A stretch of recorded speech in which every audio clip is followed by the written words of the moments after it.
Hello everyone, welcome back to Lakshya कमर्सन। दोस्तों, आज की इस वीडियो में हम पढ़ेंगे इकोनॉमिक्स अर्थव्यवस्था के बारे में। दरोगा भर्ती परीक्षा में निश्चित सफलता हेतु अति महत्वपूर्ण नोट्स है ये। तो चलिए हम वीडियो को शुरू करते हैं। इकोनॉमिक्स अर्थशास्त्र एक विषय है जिसमें मानव की आर्थिक गतिविधियों का अध्ययन किया जाता है। अर्थशास्त्र के जनक एडम स्मिथ को माना जाता है।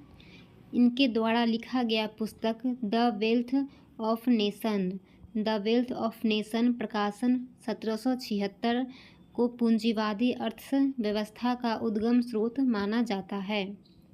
अर्थशास्त्र के सक्रिय रूप को अर्थव्यवस्था कहते हैं। अर्थशास्त्र के सक्रिय रूप को अर्थव्यवस्था कहते हैं। रैगनर फ्रिस ने अर्थव्यवस्था को दो भागों में बांटा, वैशिष्ट अर्थव्यवस्था और समष्टि। वैशिष्ट अर्थशास्त्र, इसमें व्यक्तिगत अर्थशास्त्र का अध्ययन किया जाता है। वैशिष्ट अर्थशास्त्र में व्यक्तिगत अर्थशास्त्र का अध्ययन किया जाता है। इसका उदाहरण किसी परिवार की आय, किसी एक कंपनी की आय इत्यादि। समष्टि, इसमें संपूर्ण अर्थव्यवस्था का अध्ययन किया जाता है। समष्टि या माइक्रो इकोनॉमी, इसमें जो है संपूर्ण अर्थव्यवस्था का अध्ययन किया जाता है। एग्जाम्पल, राष्ट्रीय आय, बेरोजगारी, मुद्रास्फीति। नोट, अर्थशास्त्र में प्रथम नोबेल पुरस्कार विजेता रैगनर फ्रिस एवं जॉन टिनबर्ग है। अर्थशास्त्र में प्रथम नोबेल पुरस्कार के विजेता कौन है? रैगनर फ्रिस और जॉन टिनबर्गन है। अर्थव्यवस्था के क्षेत्र, प्राथमिक क्षेत्र, प्राइमरी सेक्टर। यह क्षेत्र प्रत्यक्ष रूप से पर्यावरण पर निर्भर करता है। प्राथमिक जो है पर्यावरण पर निर्भर होती है। इन गतिविधियों का संबंध भूमि, जल, वनस्पति और खनिज जैसे प्राकृतिक संसाधनों से है। इसका उदाहरण कृषि, वानिकी, मत्स्य पालन, पशुपालन।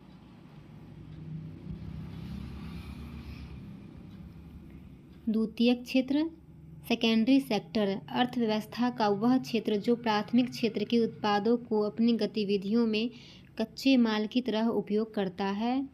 एग्जाम्पल, विनिर्माण, विद्युत, गैस, जलापूर्ति। तृतीयक क्षेत्र, इस क्षेत्र के विभिन्न प्रकार की सेवाओं का उत्पादन किया जाता है। तृतीय क्षेत्र में विभिन्न प्रकार की सेवाओं का उत्पादन किया जाता है। एग्जाम्पल, व्यापार, होटल, परिवहन, संचार, रक्षा व अन्य सेवाएं। नोट, भारतीय अर्थव्यवस्था के सकल राष्ट्रीय उत्पाद में सर्वाधिक योगदान तृतीयक क्षेत्र, सेवा क्षेत्र का है। राष्ट्रीय आय, नेशनल इनकम। किसी भी अर्थव्यवस्था में एक वर्ष के दौरान उत्पादित अंतिम वस्तुओं तथा सेवाओं का मूल्य राष्ट्रीय आय कहलाता है। राष्ट्रीय आय या नेशनल इनकम किसे कहते हैं? किसी भी अर्थव्यवस्था में एक वर्ष के दौरान उत्पादित अंतिम वस्तुओं तथा सेवाओं का मूल्य राष्ट्रीय आय कहलाता है। भारत की राष्ट्रीय आय और प्रति व्यक्ति आय की गणना का प्रथम प्रयास दादा भाई नौरोजी ने वर्ष 1867 से 68 ईस्वी में किया था। नौरोजी के अनुसार वर्ष 1868 में प्रति व्यक्ति आय 20 रुपये थी। भारत में राष्ट्रीय आय के आंकड़े वित्तीय वर्ष 1 अप्रैल से 31 मार्च पर आधारित है। भारत में जो है राष्ट्रीय आय के आंकड़े वित्तीय वर्ष 1 अप्रैल से 31 आधारित है। केंद्रीय सांख्यिकी कार्यालय CSO स्थापना मई 1951। भारत में राष्ट्रीय आय के आंकलन एवं प्रकाशन के लिए उत्तरदायी है।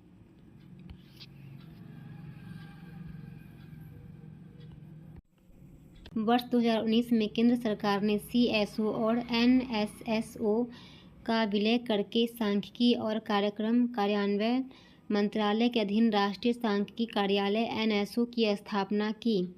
नोट, साइमन कुजनेट्स को राष्ट्रीय आय लेखांकन का जन्मदाता माना जाता है। राष्ट्रीय आय की विभिन्न धारणाएं, सकल घरेलू उत्पाद GDP, किसी देश की घरेलू सीमा के भीतर एक वित्तीय वर्ष में उत्पादित सभी वस्तुओं और सेवाओं का अंतिम मौद्रिक मूल्य सफल घरेलू उत्पाद कहलाता है। नोट: किसी देश की आर्थिक वृद्धि की सर्वाधिक उपयुक्त माप सकल घरेलू उत्पाद है। सकल राष्ट्रीय उत्पाद (जीएनपी): किसी अर्थव्यवस्था में जीएनपी उस आय को कहते हैं जो जीडीपी में विदेशों से होने वाली आय को जोड़ते हैं। जीएनपी बराबर GDP plus X minus M. X विदेश से प्राप्त आय, एम विदेशियों के द्वारा भारत में अर्जित आय। शुद्ध घरेलू उत्पाद एनडीपी: यह किसी भी अर्थव्यवस्था का वह जीडीपी है जिसमें से एक वर्ष के दौरान होने वाली मूल्य ह्रास को घटाकर प्राप्त किया जाता है। एनडीपी बराबर जीडीपी माइनस ह्रास।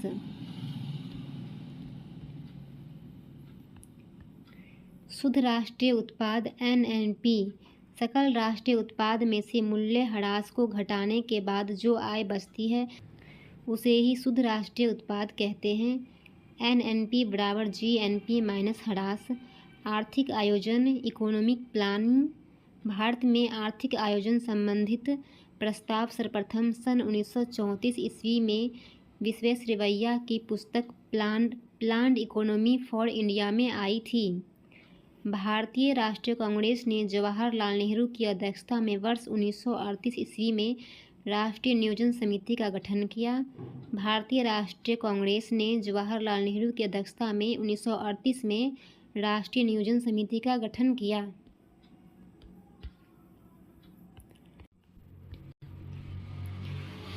वर्ष 1944 में बम्बई के 8 उद्योगपतियों द्वारा बॉम्बे प्लान प्रस्तुत किया गया। बॉम्बे प्लान के सूत्रधार सर आदेशिर दलाल थे। श्री एम.एन. राय ने वर्ष 1945 में जन योजना बनाई। श्री एम.एन. राय ने वर्ष 1945 में जन योजना बनाई। वर्ष 1950 ईस्वी में जयप्रकाश नारायण ने सर्वोदय योजना प्रकाशित की। जयप्रकाश नारायण ने सर्वोदय योजना कब प्रकाशित की? 1950 में। भारत की पहली पंचवर्षीय योजना 1 अप्रैल 1951 ईस्वी से प्रारंभ हुई। प्रथम योजना आयोग के अध्यक्ष प्रधानमंत्री जवाहरलाल नेहरू एवं उपाध्यक्ष गुलजारी लाल नंदा थे। 15 अगस्त 2014 ईस्वी को योजना आयोग को समाप्त कर 1 जनवरी 2015 को नीति आयोग की स्थापना की गई।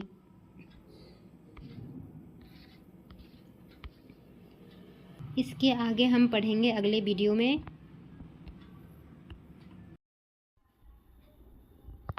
नीति आयोग का पदेन अध्यक्ष भारत का प्रधानमंत्री होता है।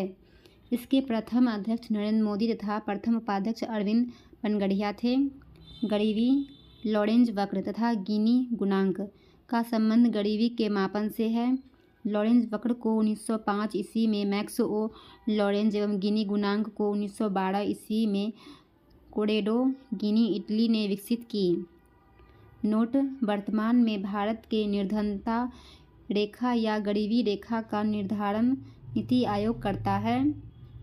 दादा भाई नौरोजी की पुस्तक party and un British rule in India गरीबी के मापन से संबंधित है। भारत में गरीबी को मापने से संबंधित समितियां: डॉक्टर वाई के अलग समिति, इसका जो गठन 1977 ईस्वी। रिपोर्ट प्रस्तुत 1979। आधार: ग्रामीण क्षेत्र के लिए 2400 कैलोरी प्रति व्यक्ति प्रतिदिन तथा शहरी क्षेत्र के लिए 2100 कैलोरी ऊर्जा प्रति व्यक्ति प्रतिदिन प्राप्त करना। लकड़ावाला समिति, गठन 1989 ईस्वी। रिपोर्ट प्रस्तुत 1993 ईस्वी। सुरेश तेंदुलकर समिति, इसका गठन 2005 में हुआ था और रिपोर्ट प्रस्तुत 2009 में हुआ था। आधार: शहरी क्षेत्रों के लिए 1000 रुपये तथा ग्रामीण क्षेत्रों के लिए 816 रुपये से नीचे मासिक खर्च करने वालों को गरीब माना गया। सी रंगराजन समिति, इसका गठन 2012 में हुआ था और रिपोर्ट प्रस्तुत 2014। आधार: ग्रामीण क्षेत्र के लिए 972 रुपये तथा शहरी क्षेत्र के लिए 1407 रुपये प्रति व्यक्ति मासिक उपयोग व्यय को गरीबी रेखा में रखा गया। बेरोजगारी भारतीय अर्थव्यवस्था के सम्मुख एक गंभीर चुनौती है। एक व्यक्ति न्यूनतम मजदूरी दर पर काम करने को तैयार तथा इच्छुक हो किंतु उसे काम नहीं मिलता, बेरोजगारी की समस्या कहलाता है। भारत में बेरोजगारी से संबंधित आंकड़े राष्ट्रीय प्रतिदर्श सर्वेक्षण कार्यालय NSSO द्वारा जारी किए जाते हैं। बेरोजगारी के प्रकार: ऐच्छिक बेरोजगारी और अनैच्छिक बेरोजगारी। प्रच्छन्न, अदृश्य, छिपी बेरोजगारी। ऐच्छिक बेरोजगारी: जब व्यक्ति को काम मिलता हो लेकिन काम करने के लिए तैयार ही ना हो, उसे जो है ऐच्छिक बेरोजगारी कहते हैं। अनैच्छिक बेरोजगारी: व्यक्ति को काम की तलाश करने पर भी काम नहीं मिलता है, उसे अनैच्छिक बेरोजगारी कहेंगे। प्रच्छन्न, अदृश्य या छिपी बेरोजगारी: जब किसी काम में आवश्यकता से अधिक लोग शामिल हो, उन्हें हटा देने पर भी उत्पादन पर कोई प्रभाव नहीं पड़ता है, यह कृषि क्षेत्र में देखने को मिलता है, इसे प्रच्छन्न, अदृश्य या छिपी बेरोजगारी कहेंगे।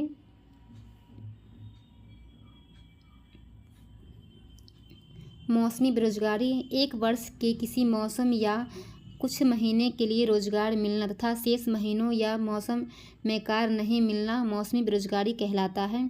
संरचनात्मक बेरोजगारी: अर्थव्यवस्था की संरचना में परिवर्तन के कारण, उदाहरण तकनीक परिवर्तन, गरीबी तथा बेरोजगारी उन्मूलन से संबंधित योजनाएं तथा उनके प्रारंभ वर्ष।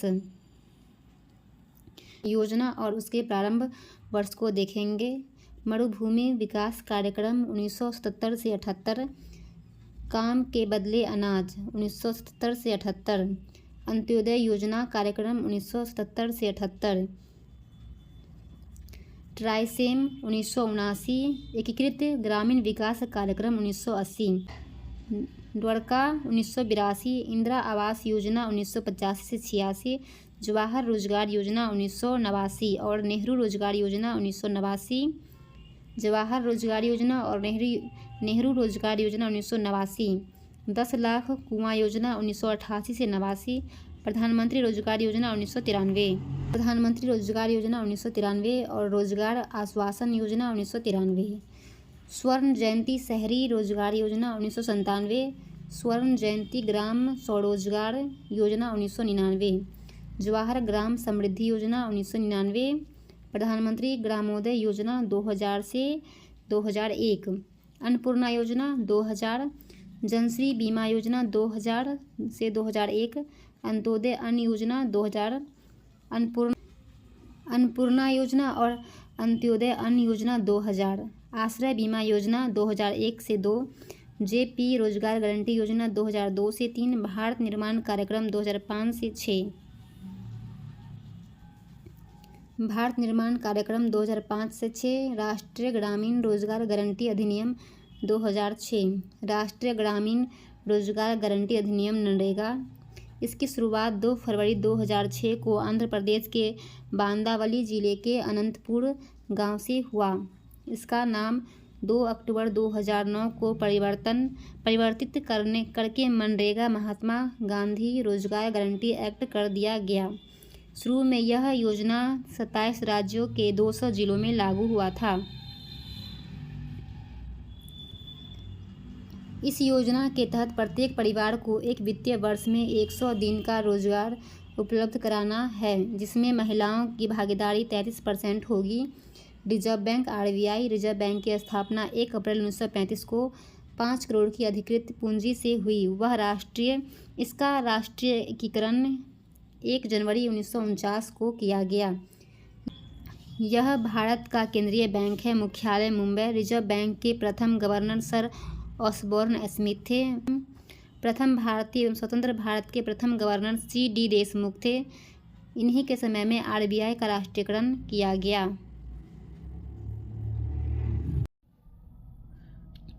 बैंकों के राष्ट्रीयकरण 19 जुलाई 1969 के समय L.K. झा RBI के गवर्नर थे। भारत में पहला व्यापारिक bank general bank of India स्थापना 1786 था। भारतीयों द्वारा प्रबंधित प्रथम भारतीय बैंक अवध कॉमर्शियल बैंक था। स्थापना 1881 ईस्वी। Bank of Bengal 1806, bank of Bombay 1840, bank of Madras 1843। इन तीनों बैंकों को मिलाकर वर्ष 1921 में इंपीरियल बैंक ऑफ इंडिया की स्थापना की गई। Bank of Bengal, bank of Bombay और बैंक ऑफ मद्रास को मिलाकर इंपीरियल बैंक ऑफ इंडिया की स्थापना की गई थी।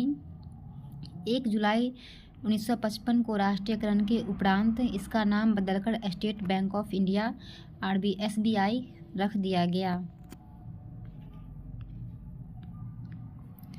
राष्ट्रीय कृषि तथा ग्रामीण विकास बैंक नाबार्ड देश में कृषि व ग्रामीण विकास हेतु वित्त उपलब्ध कराने वाली शीर्ष संस्था है। इसकी स्थापना शिवरमन कमेटी की संस्तुति पर 12 जुलाई 1982 ईस्वी में हुई थी। प्रमुख वित्तीय संस्थाएं और स्थापना वर्ष। भारतीय रिजर्व बैंक का मुख्यालय मुंबई, इसका स्थापना 1 अप्रैल 1935। भारतीय औद्योगिक निगम 1948। भारतीय औद्योगिक ऋण व निवेश निगम जनवरी 1955। भारतीय स्टेट बैंक 1 जुलाई 1955। भारतीय यूनिट ट्रस्ट का मुख्यालय मुंबई और 1 फरवरी 1994। राष्ट्रीय कृषि तथा ग्रामीण विकास बैंक 12 जुलाई 1982।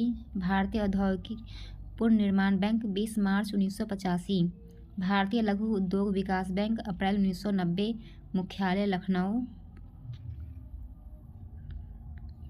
भारतीय निर्यात आयात बैंक 1 जनवरी 1982। राष्ट्रीय आवास बैंक जुलाई 1988। क्षेत्रीय ग्रामीण बैंक 2 अक्टूबर 1975। भारतीय जीवन बीमा निगम, इसका मुख्यालय मुंबई, सितंबर 1956। भारतीय साधारण निगम बैंक 1 नवंबर 1972।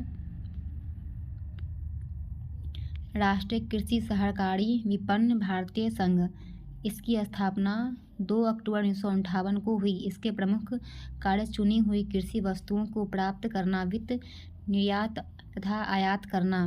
भारतीय जनजातीय सहकारी विपणन विकास परिषद की स्थापना 1987 में हुई थी। भारतीय औद्योगिक विकास बैंक की स्थापना 1 फरवरी 1964 को की गई। भारतीय यूनिट ट्रस्ट 1 फरवरी 1964 को संसदीय अधिनियम से स्थापित किया गया। भारत की सबसे बड़ी म्यूचुअल फंड संस्थान। भारतीय बीमा विनियामक और विकास प्राधिकरण का मुख्यालय हैदराबाद। भारतीय प्रतिभूति एवं विनिमय बोर्ड सेबी की स्थापना 12 अप्रैल 1988 को किया गया। इसका मुख्यालय जो है मुंबई में है, जबकि क्षेत्रीय कार्यालय कोलकाता, दिल्ली तथा चेन्नई में स्थापित किए गए हैं। इसे 30 जनवरी 1992 को एक अध्यादेश द्वारा वैधानिक दर्जा भी प्रदान किया गया। भारतीय स्टॉक बाजार का विनियमन और पर्यवेक्षण सेबी के ही द्वारा किया जाता है।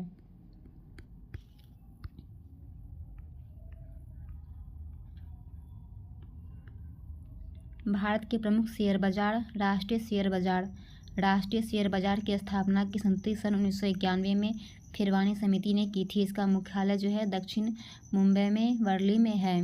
बॉम्बे स्टॉक एक्सचेंज BSE की स्थापना 1985 ईस्वी में स्टॉक एक्सचेंज मुंबई के नाम से किया गया था, जिसे 2002 में बदलकर बॉम्बे स्टॉक एक्सचेंज कर दिया गया।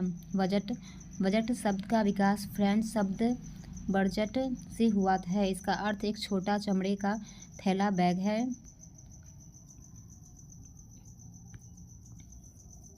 भारत में बजट प्रणाली की शुरुआत का श्रेय वायसराय कैनिंग को जाता है। पहली बार 7 अप्रैल 1860 को वायसराय की कार्यकारिणी परिषद में सर जेम्स विल्सन द्वारा प्रथम बजट प्रस्तुत किया गया था। इसलिए भारत में बजट प्रणाली का संस्थापक जेम्स विल्सन को माना जाता है।